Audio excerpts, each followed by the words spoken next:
Hi hello നമസ്കാരം. വിനീസ് കിച്ചണിലേക്ക് എല്ലാവർക്കും സ്വാഗതം. ഇന്ന് സദ്യയുടെ ആ ഒരു സെക്ഷനിൽ പാലക്കാടൻ ഓലനാണ് ഉണ്ടാക്കാൻ പോകുന്നത്. അപ്പോൾ എന്താ പറയുക, ഒരുപാട് കാര്യങ്ങൾ പറയും, ഒരുപാട് ആൾക്കാർ പറയും, എനിക്കറിയാം ഓലൻ ഇങ്ങനെയല്ല, മറ്റേ കുമ്പളങ്ങ വെച്ചിട്ടാണ്, വൻപയർ ഇട്ടിട്ടാണ് എന്നൊക്കെ കമന്റ്സ് വരും എന്നുള്ളത് എനിക്കറിയാം. ഇത് പാലക്കാടൻ രീതിയിലുള്ള സദ്യയുടെ ഓലനാണ് കാണിക്കാൻ പോകുന്നത്. ഞാൻ ഇവിടെ എടുക്കുന്നത് പഴുത്തോ ചോദിച്ചാൽ പഴുത്തു, എന്നാൽ പച്ചയാണോ പച്ചയാണ് എന്നുള്ള രീതിയിലുള്ള മത്തനാണ് എടുക്കാൻ പോണത്. തൊലിയോട് കൂടിയിട്ട് തന്നെ നമ്മൾ ഈ മത്തൻ ഉപയോഗിക്കും.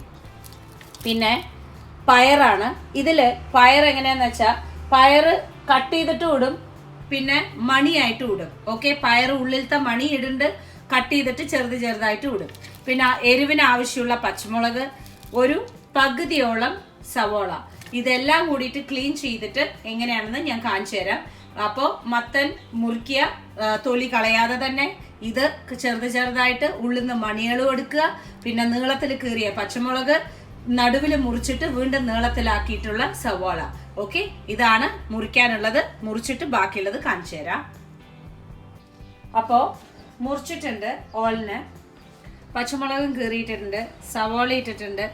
എല്ലാം ഇങ്ങനെ പരന്ന് മുറിക്കാൻ നോക്കുക. പിന്നെ പയറുമണിയും പയറും കൂടിയിട്ടും ഇട്ടിട്ടുണ്ട് കേട്ടുള്ളൂ. കുറേ പയറുമണി കിട്ടി എനിക്ക്.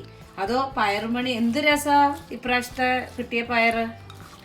അപ്പോൾ കുറച്ച് വെള്ളം ഇട്ടുള്ളൂ, ഒരു അരക്കപ്പും കൂടി വെള്ളമില്ല. ബിക്കോസ് നമുക്ക് കട്ടിക്ക് തേങ്ങാപ്പാൽ വേണം. പിന്നെ ഇതൊന്നും വെന്തുടയാനും പാടില്ല.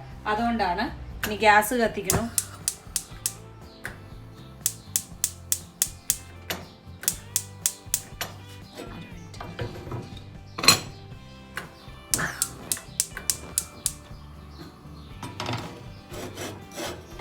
ഗ്യാസ് കത്തിച്ചു. ആവശ്യത്തിന് ഉപ്പിടുക.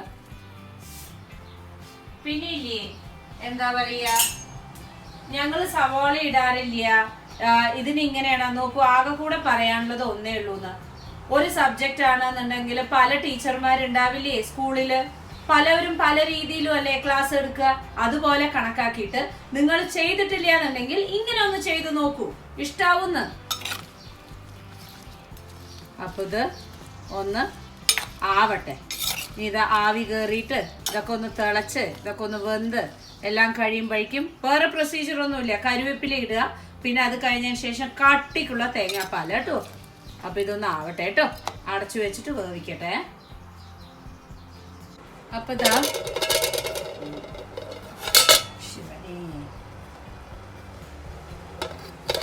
ഓക്കെ,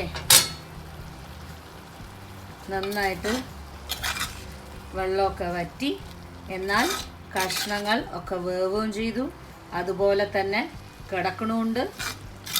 മനസ്സിലായില്ലേ? ഇതിലേക്ക് ഇനി നന്നായിട്ട് ഞെരടിയ കരുവേപ്പില ഇടുക.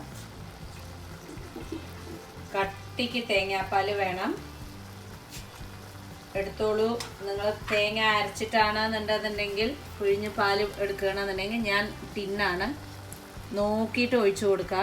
ഇപ്പോൾ ഒരു ടിന്നിൻ്റെ ഒന്നും ആവശ്യമില്ല, അരക്കപ്പോളം മതിയാവും.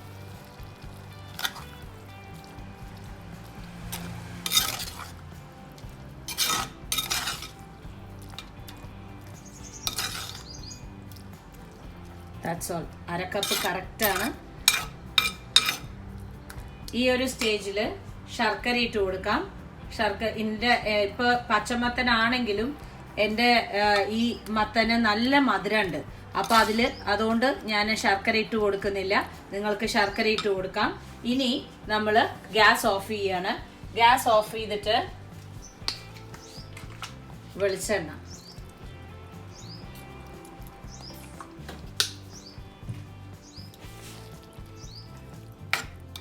ഇരുന്ന് കുറുകും.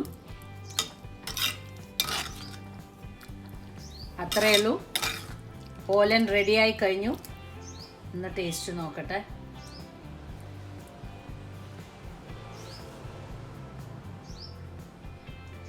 മോനു അടുത്തേക്ക് എടുക്കും.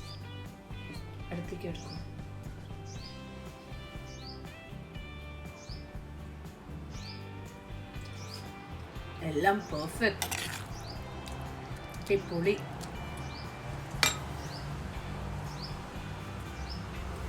കണ്ടോ, എല്ലാം നല്ല ഇതാ. ഇങ്ങനെയാണ് സദ്യക്ക് വിളമ്പുക.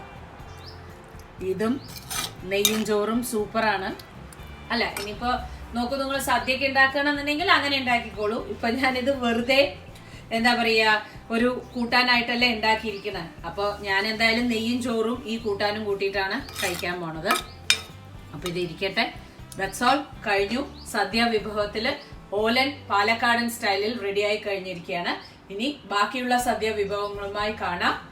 അപ്പോൾ ലൈക്ക് ചെയ്യാനും സബ്സ്ക്രൈബ് ചെയ്യാനും ഷെയർ ചെയ്യാനും മറക്കരുത്. വിനീസ് കിച്ചൺ വേറൊരു സദ്യ വിഭവമായി കാണുന്നവരിക്കും വിനീസ് കിച്ചണിന് താങ്ക് യു സോ മച്ച്.